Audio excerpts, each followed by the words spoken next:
Ladies and gentlemen, hear me today. Not everyone is assigned to your destiny. Some people were only meant to walk with you for a season, not for a lifetime. Many times, the weight that is holding you back is not the enemy, it's the company you keep. There are relationships, friendships, and even associations that once served a purpose, but now they are draining your strength, stealing your peace, and delaying your destiny. The truth is, if you don't cut them off, God cannot elevate you. Elevation requires separation. Before God takes you to the next level, He will test your ability to let go of what is comfortable but not beneficial. Remember Abraham? God said, "Leave your family, leave your country, and go to a land I will show you." Abraham had to separate before he could inherit. Some of you are asking God for promotion, blessing, and increase, but you are still tied to people who do not share your vision, your faith, or your destiny. You cannot carry dead weight to the mountaintop. When you dare to walk alone with God, He will show you His favor. When you release the wrong people, He will send the right ones. When you stop trying to hold on, He will open doors that no man can shut. So hear me, cut them off. Not with hatred, not with bitterness, but with purpose. Because you are not rejecting them. You are protecting your destiny. And in your season of isolation, remember, God is not punishing you. He is preparing you. He will elevate you alone so that no man can take the credit. So that when the blessing comes, everyone will know it was God and God alone who lifted you. Walk boldly, walk faithfully, and walk courageously. Because when you dare to cut them off, God Himself will raise you higher than you ever dreamed. Family, hear me carefully today, because this is one of the most misunderstood truths about life and destiny.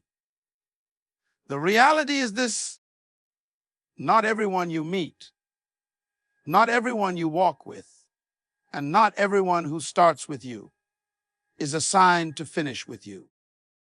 Some people are only meant to be part of your story for a chapter, not the whole book. And the danger is when you try to drag temporary people into a permanent calling. Now, listen closely. God is a God of purpose. He never creates anything without an assignment, and that includes relationships.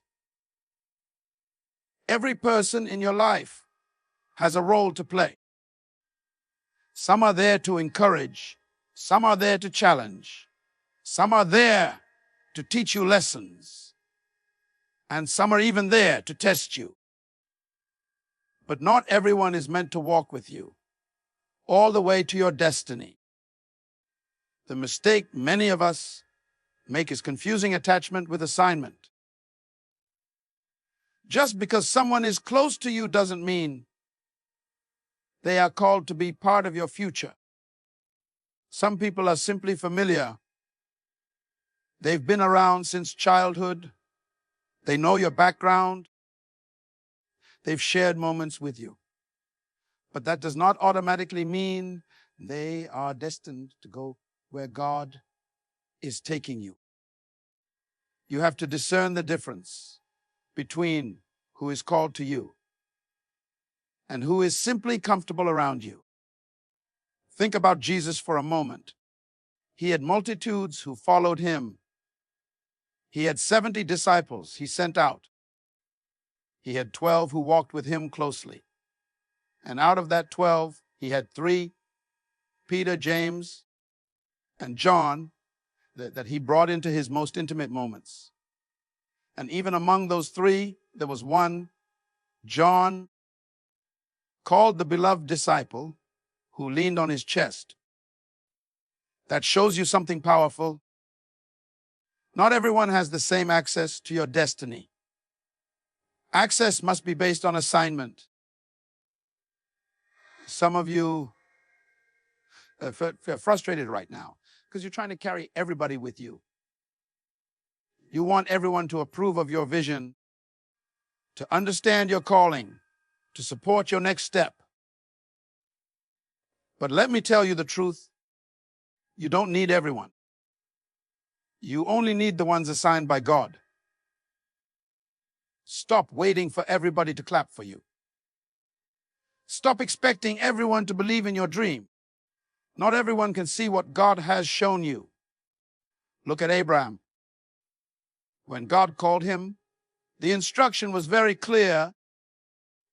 Leave your country, leave your relatives, and go to a land I will show you. Why? Because his destiny could not be fulfilled in the environment of familiarity. He had to cut off from certain people to step into the new season. But what did Abraham do? He took Lot with him. And as long as Lot was with him, there was confusion, there was strife, there was delay. It was only when Abraham separated from Lot that God spoke to him again about the promise of his inheritance. The lesson is clear.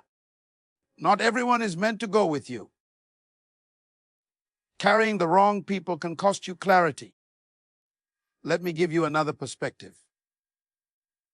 Some people in your life are scaffolding, not foundation. When a builder is constructing a building, they use scaffolding to support the structure until it can stand on its own. But when the building is complete, the scaffolding must come down. If you try to keep scaffolding attached to a finished building, it looks out of place. That's how some relationships are. Necessary for a stage, but dangerous for the finished product. You must develop the maturity to identify who is scaffolding and who is foundation. Foundation people will remain even when the storm comes. Scaffolding people are temporary. They fall away when their assignment is complete. The problem is that too many of us are trying to hold on to scaffolding because it feels comfortable, even though God is saying it's time to let go. Another important truth is this: some people are not evil. They are just not assigned to your destiny. Don't confuse incompatibility with wickedness. They may be good people, kind people, even godly people, but their assignment does not align with yours. And if you keep forcing that connection, you will end up frustrated, drained, and delayed. Sometimes separation is not rejection. It is redirection. And hear this carefully. The enemy knows the power of wrong relationships. That's why one of his greatest strategies is to attach you to the wrong people. He knows if he can keep you connected to voices that speak doubt, to friends that distract you, to people who pull you back into old habits, then you will never reach the place God has prepared for you. That's why you must guard your circle. Who you allow to walk with you will determine how far you go. Show me your friends, and I will show you your future. If you surround yourself with small-minded people, don't expect to walk in a big destiny. If you surround yourself with people who only see the present, don't expect to embrace a future. And if you surround yourself with people who don't share your faith, don't expect them to support your obedience to God. Destiny is costly. And one of the prices you will have to pay is separation. You cannot take everyone with you. because not everyone is assigned to your destiny. Listen carefully, because this is one of the hardest lessons to accept in life. If you want God to lift you, if you want Him to take you to another level, if you want to step into the season of promotion, you must understand this truth: elevation always requires separation. You cannot go higher and stay in the same circle. You cannot ascend to the mountain while holding on to everything in the valley. The process of elevation demands that you let go of certain people, certain habits, and certain places. Think about an airplane getting ready for takeoff. Before that plane lifts, the crew checks the weight. If the plane is too heavy, it cannot leave the ground. The pilot doesn't care how valuable the cargo is or how attached the passengers are. If the weight is too much, the plane will never elevate. And that's exactly how it is in your spiritual journey. God cannot elevate you until you are willing to drop the weight that's keeping you grounded. When God separates you, it's not to punish you, it's to prepare you. Separation is not rejection, separation is graduation. But the challenge is, we often fight it. We resist letting go. We cry when certain people walk away. We complain when we find ourselves isolated. We get angry when doors close. But what you don't realize is that those very separations are the evidence that God is about to lift you. Every time He prepares to elevate you, He first removes what cannot go where you are going. Look at the life of Joseph. Before he was elevated to the palace, he had to be separated from his brothers, from his father's house, from everything familiar. It looked like betrayal. It looked like rejection, but it was divine separation, because God knew Joseph's destiny was bigger than his environment. He could not fulfill his calling while staying in the comfort of his father's house. He had to be separated to be elevated. Consider Moses, raised in Pharaoh's palace, but destined to deliver Israel. Before God could use him, He had to separate him from Egypt. Moses spent 40 years in the wilderness, away from the comfort, away from the influence, away from the noise. Why? Because elevation requires separation. The wilderness was not a setback, it was a setup. It was the classroom where God prepared him for leadership. Even Jesus demonstrated this principle. Before He began His ministry, He was led by the Spirit into the wilderness for 40 days, alone. No disciples, no followers, no audience. Separation. And out of that separation came elevation into power and authority. If the Son of God Himself had to walk through separation before elevation, what makes us think we can avoid it? Here is the problems. Many of us want elevation, but without the cost of separation. We want the crown, but not the cross. We want the spotlight, but not the secret place. But destiny doesn't work like that. Every promotion in the kingdom requires that you leave something behind. You cannot carry Egypt into the promised land. You cannot take Lot with you to inherit the vision. You cannot hold on to Judas when God is about to bring resurrection. Some of you are still stuck in the same place because you are refusing to release what God already told you to let go. You are trying to carry toxic friendships into your next level. You are trying to keep dead habits alive while asking God for fresh anointing. You are holding on to yesterday while begging God for tomorrow, but you cannot rise until you release. Do you know why eagles fly so high? Because when they ascend, the air gets thinner. Smaller birds cannot survive at that altitude. Chickens stay on the ground, pigeons fly low, but eagles soar above the storm. And the eagle doesn't carry any extra weight. It travels light. That's how you must live if you want to be elevated. Stop trying to take everybody with you. Stop trying to explain yourself to everyone. Stop trying to make people who are not called to your destiny understand your purpose.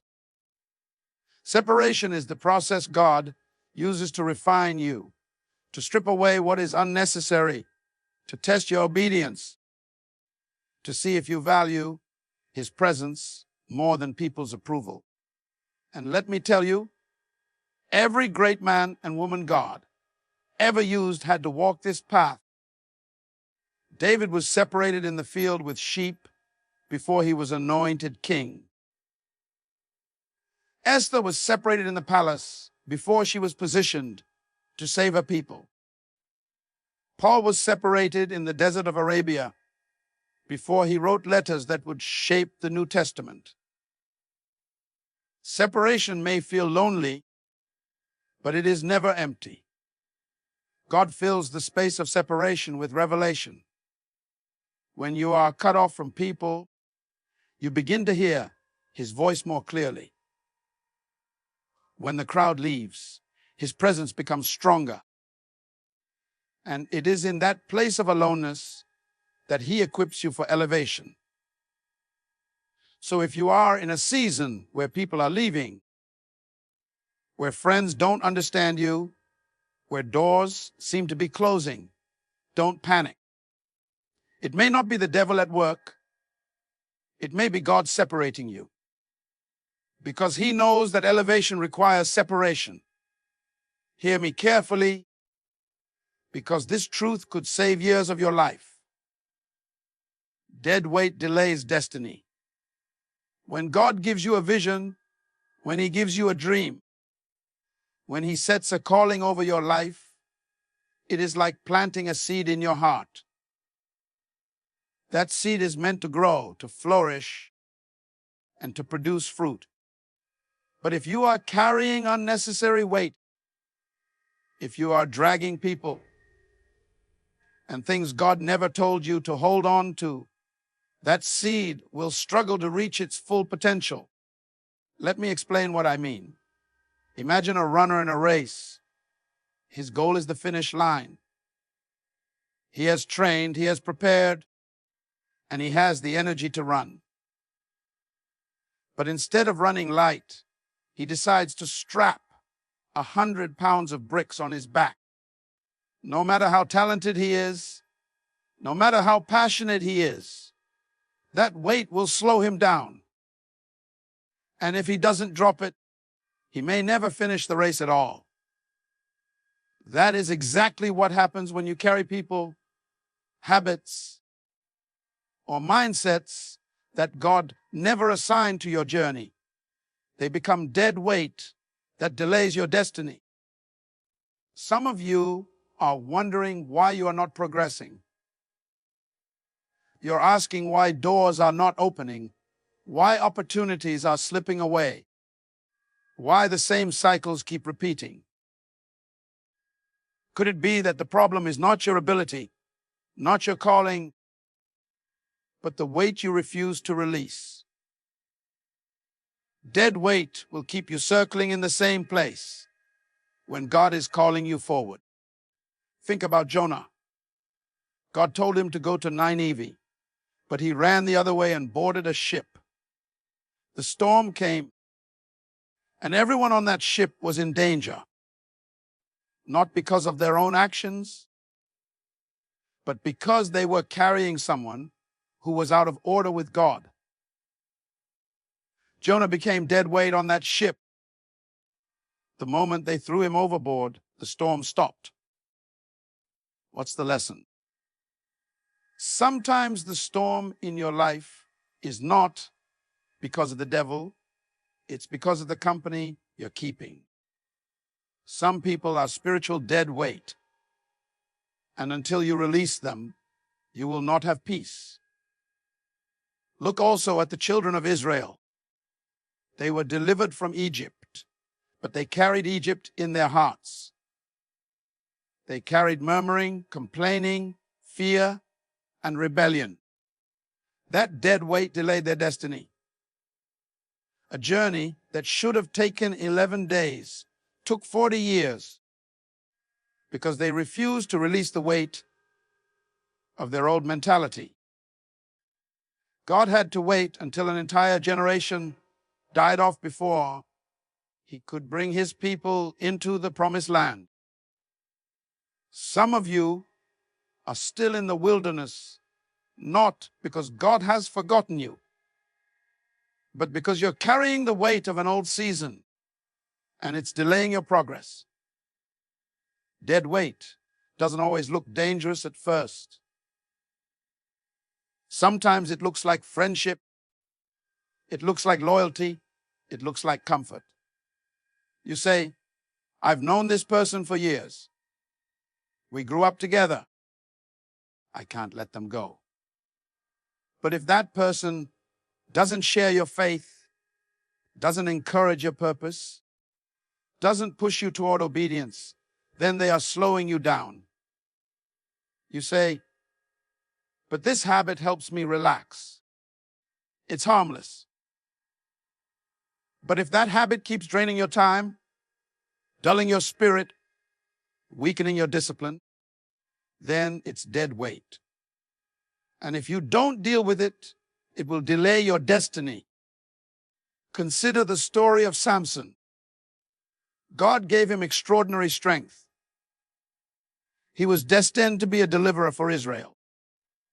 But he carried dead weight in the form of compromise and wrong relationships. His attachment to Delilah became the very thing that delayed and eventually destroyed his calling. What he should have accomplished in victory, he struggled with in defeat, all because he refused to let go of dead weight. When God is calling you higher, you cannot afford to carry unnecessary baggage. Pilots understand this.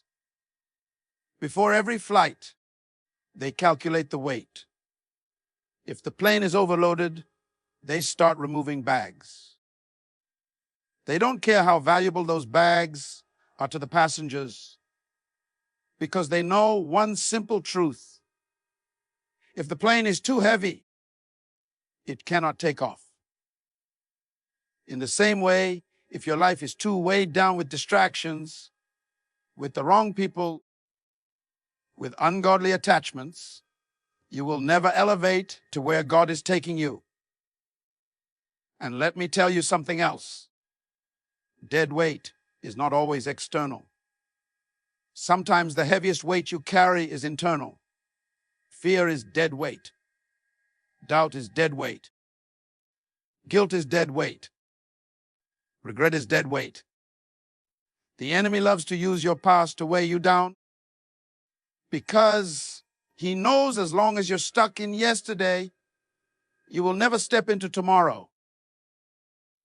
That's why the writer of Hebrews said, let us lay aside every weight and the sin which so easily entangles us, and let us run with endurance the race set before us. Notice he didn't just say sin. He said weight. Some things may not be sinful, but they are still weights. And if they slow you down, they must be released. So I ask you today, what weight are you carrying that God never told you to carry? Who is in your life that's keeping you stuck at the same level? What habits, what mindsets, what attachments are delaying your destiny? Because dead weight may feel familiar, it may feel comfortable, but it will always delay where God is trying to take you. One of the greatest misunderstandings people have when God begins to deal with them is this: they mistake isolation for abandonment. They think when people walk away, when friends stop calling, when doors seem to close, it means something is wrong. But let me tell you, in the kingdom of God, isolation is not abandonment. It is preparation. God uses isolation as his classroom. He uses isolation as his training ground. He uses isolation to strip you of distractions so he can prepare you for what's coming next. If you study the lives of men and women that God raised up, you will discover a pattern. Before elevation, there is always isolation. Think about Joseph. Before he ever stood in Pharaoh's palace, before he ever wore the robe of royalty, he was thrown into a pit, sold into slavery, and cast into prison. Years of his life were spent in isolation. No friends, no family, no comfort.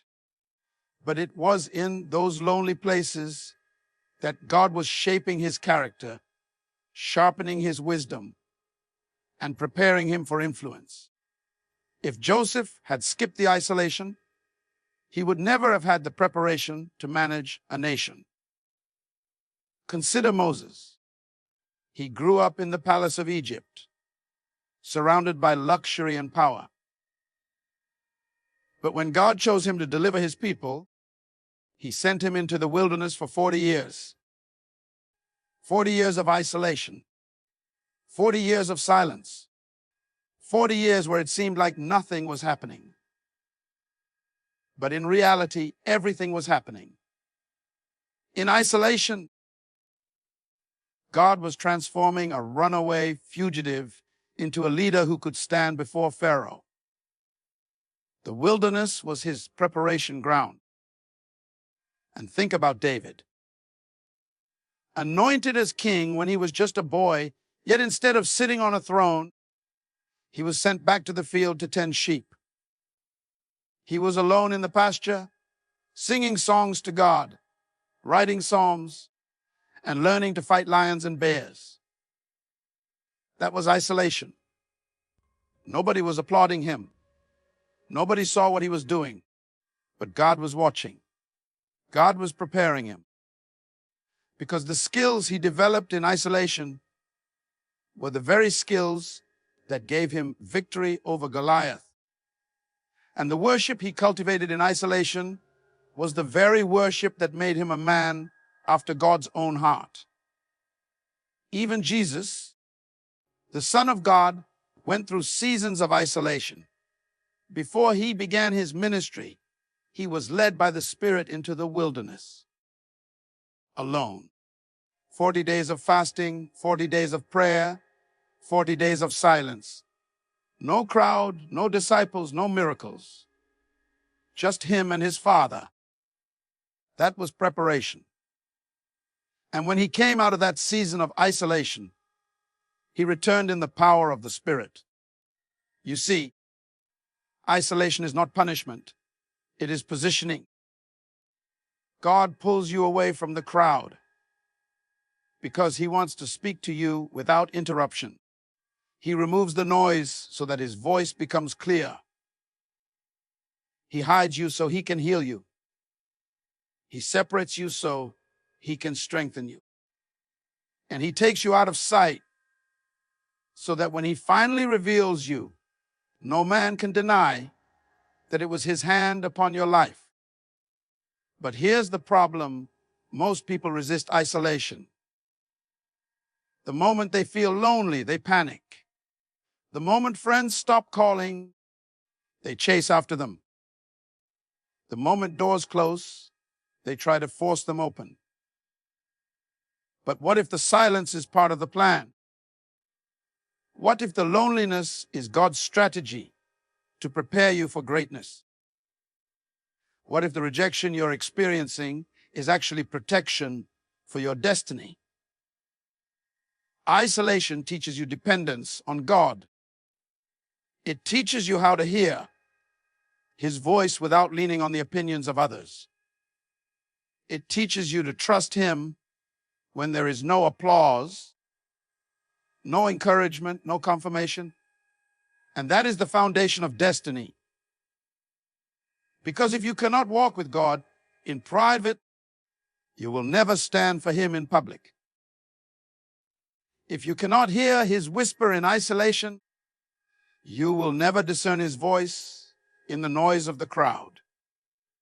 Think about an eagle.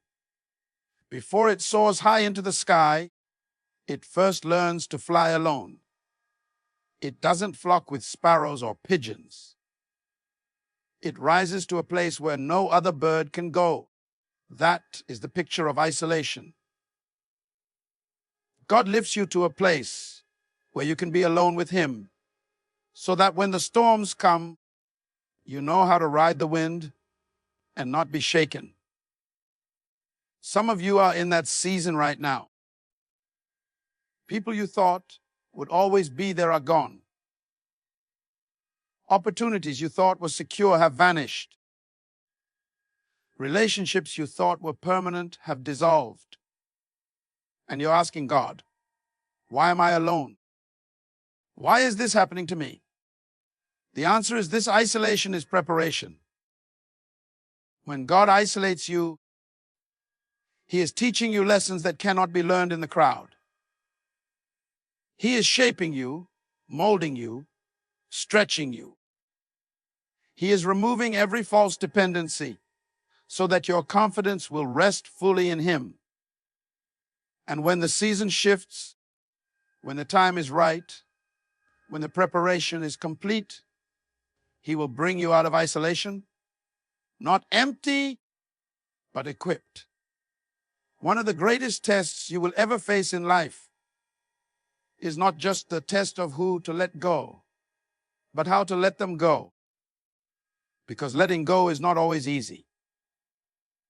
When God tells you it's time to release someone or something or even a place, your natural instinct is to hold on. We hold on because of memories. We hold on because of emotions. We hold on because of comfort. But when you walk with God, you must learn to let go. Not with anger, not with hatred, not with bitterness, but with purpose. The danger of letting go with bitterness is that it poisons your spirit. You see, unforgiveness is a chain. Resentment is a prison. If you release someone, but keep hatred in your heart, you're still bound to them. You may have cut them off physically, but spiritually, you are still connected because bitterness ties you to the very thing you're trying to escape.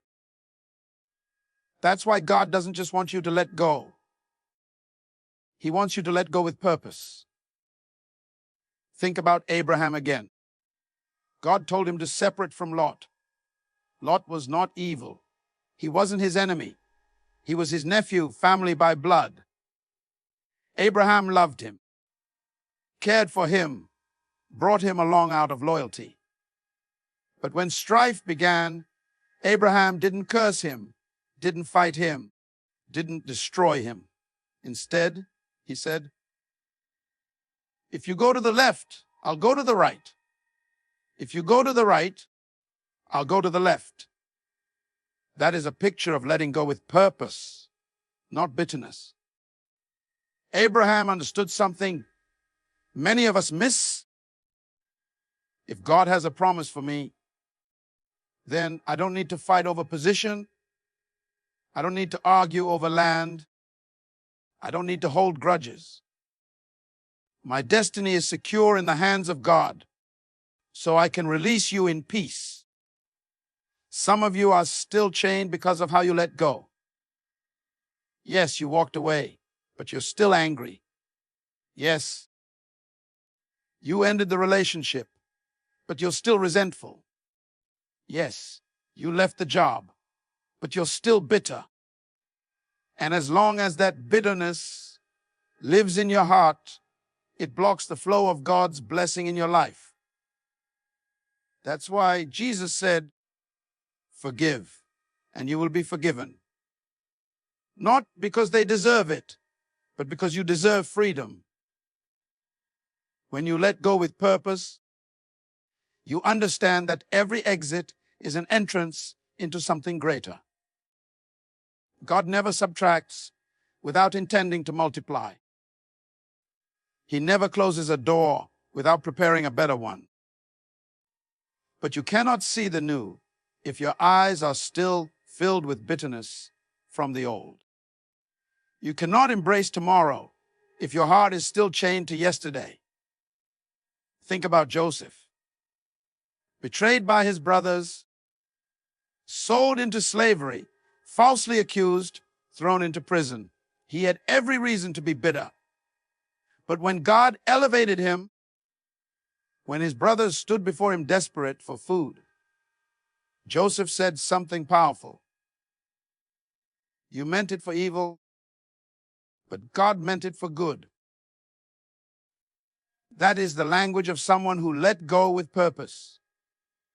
He didn't carry bitterness into his blessing. He didn't allow resentment to block reconciliation. He understood that the very pain he endured was the pathway to his purpose. That's the perspective you must carry when you let go. Stop asking, why did they hurt me? Why did they leave me? Why did this happen? And start asking, what is God preparing me for through this? What is He protecting me from? What is He positioning me to receive? Because once you see it through the lens of destiny, you no longer let go with bitterness. You let go with purpose. Even Jesus modeled this. Hanging on the cross, betrayed by his own disciple, denied by Peter, mocked by the crowd, abandoned by those he healed, and yet his words were, Father, forgive them, for they know not what they do. That's the ultimate example of letting go without bitterness, because he knew his suffering was not pointless, it was purposeful. He knew his separation from people was part of his preparation for resurrection. When you let go with purpose, you free yourself from the poison of bitterness and position yourself for the blessing of elevation. Some people are not meant to walk with you into the next season. But if you cut them off with anger, you are still bound to the old season. Purposeful letting go means you bless them, you release them, you move forward without carrying the weight of offense. And let me remind you of this, forgiveness does not mean reconciliation. It does not mean you allow toxic people back into your space. It simply means you release the debt. You no longer carry the weight of what they did to you. You no longer allow their betrayal to shape your spirit. You say, I release you, not because you were right, but because I refuse to stay stuck. That is letting go with purpose. So I want you to reflect. Who are you still tied to because of bitterness? What memory still plays in your mind with anger every time you think about it? What wound are you carrying that is keeping you from walking in joy? Until you let go with purpose, you cannot step fully into destiny. One of the most important truths you must understand about your journey is this: when God elevates you, when He blesses you, when He opens doors that no man can shut, He does it in such a way that no one else can take the credit. God alone will get the glory. That is why He sometimes separates you, isolates you, and removes certain people from your journey. Because He does not want anyone else to be able to say, I made you who you are. You wouldn't be here without me. When he lifts you, the testimony will be undeniable. Everyone will know it was his hand that raised you. You see, God is very protective of his glory. The Bible says, I am the Lord, that is my name. My glory I will not give to another. That means when he works in your life, he orchestrates the process in such a way that the outcome points back to him. And that is why sometimes your journey feels harder than others. That is why sometimes it takes longer than you expected, because God is setting the stage. He is making sure that when the miracle comes, no man can explain it, no system can claim it, no friend can own it. Only God will get the glory. Think about Gideon. He was about to go to war against the Midianites, and he had an army of 32,000 men. But God said, that's too many. If you win with this many soldiers, Israel will boast and say, we did this ourselves. So God reduced the number, first to 10,000, then finally to just 300. And with only 300 men, Gideon defeated an army that was countless. Why? So that Israel could not boast. So that when the victory came, everyone would know it was not Gideon's strength. It was not the army's size. It was God's power. That's what it means for God alone to get the glory. Look at Lazarus. Jesus could have gone to heal him when he was sick. But instead, he waited until Lazarus died. He waited 4 days until the situation looked impossible. Why? Because if he healed him while he was sick, some people could have said, well, maybe he was getting better anyway. But when he raised him from the dead after 4 days, there was no denying it. No doctor, no family member, no friend could take the credit. God alone got the glory. And consider Paul. He said, we have this treasure in jars of clay to show that this all-surpassing power is from God and not from us. In other words, God intentionally places his greatness in weak vessels. He intentionally uses flawed people, broken people, ordinary people, so that when extraordinary things happen, no one can point to the person. They can only point to God. Some of you are frustrated because you feel overlooked, you feel underestimated, you feel like people don't see your value. But what if that's part of the plan? What if God is allowing you to be hidden so that when he elevates you, it shocks everybody? What if he is allowing you to be underestimated so that when he blesses you, nobody can say it was their endorsement or their connection that made it happen? Sometimes God hides you so that his unveiling will bring him maximum glory. Even in your weakness, even in your struggles, God gets glory. Paul said, I will boast in my weakness, because when I am weak, then I am strong. Why? Because weakness is the stage where God's strength is revealed. When people look at you and say, there's no way she could have made it through that. There's no way he could have survived that storm. That is, when the spotlight shifts from you to God, that's when your life becomes a testimony that he alone is worthy of the glory. And let me remind you, the reason God sometimes removes people from your journey is to protect his glory. Because there are some people who would try to take credit for your elevation. There are some who would say, if it wasn't for me, you wouldn't be here. If I hadn't helped you, you'd still be stuck. God won't allow that. He will cut off those voices so that when you rise by His hand alone. And when you stand in that new place, no man can boast. They can only marvel.